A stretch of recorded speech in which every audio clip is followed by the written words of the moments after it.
नमस्कार दोस्तों, मैं रानी सिंह एक बार फिर से आपके लिए एक बड़ी ही रोचक कहानी लेकर आई हूँ। तो शुरू करते हैं देवी सीता के भाई की कहानी। श्री राम और देवी सीता का विवाह कदाचित महादेव एवं पार्वती के विवाह के बाद सबसे प्रसिद्ध विवाह माना जाता है।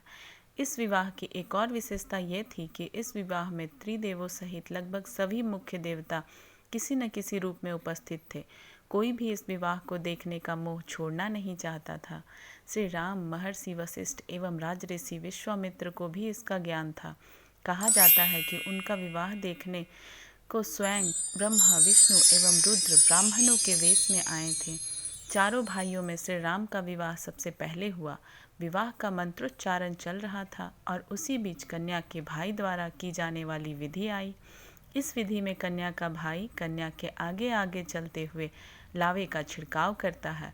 उत्तर भारत, विशेषकर बिहार एवं उत्तर प्रदेश में आज भी यह प्रथा देखने को मिलती है।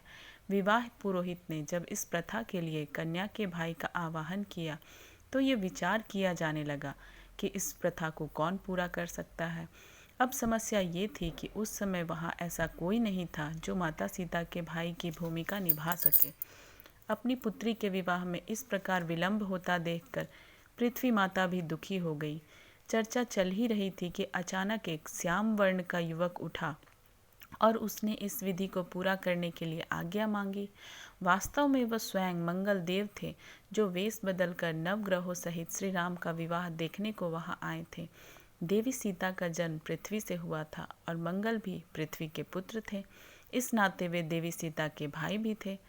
इसी कारण पृथ्वी माता के संकेत से वे इस विधि को पूर्ण करने के लिए आगे आए। इस प्रकार एक अनजान व्यक्ति को इस रस्म को निभाते आता देख राजा जनक दुविधा में पड़ गए। जिस व्यक्ति के कुल, गोत्र एवं परिवार का कुछ पता न था, उसे वे कैसे अपनी पुत्री के भाई के रूप में स्वीकार कर सकते थे। उन्होंने मंगल से उनका परिचय, कुल एवं गोत्र पूछा।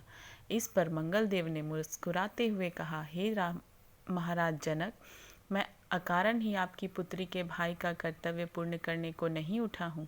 आपकी आशंका निराधार नहीं है, किंतु आप निश्चिंत रहे, मैं इस कार्य के सर्वथा योग्य हूँ। अगर आपको कोई शंका हो तो आप महर्षि वशिष्ठ एवं विश्वामित्र को इस विषय में पूछ सकते हैं। ऐसी तेज युक्त वाणी सुनकर राजा जनक ने महर्षि वशिष्ठ एवं विश्वामित्र से इसके बारे में पूछा।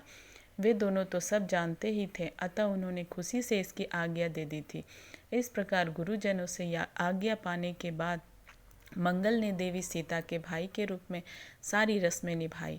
रामायण के सारे संस्करणों में तो नहीं, परंतु कंब रामायण में एवं रामचरितमानस में इसका उल्लेख है। ये कथा अपनी बहन के प्रति एक भाई के उत्तरदायित्व का निवाह का एक मुख्य उदाहरण है। धन्यवाद।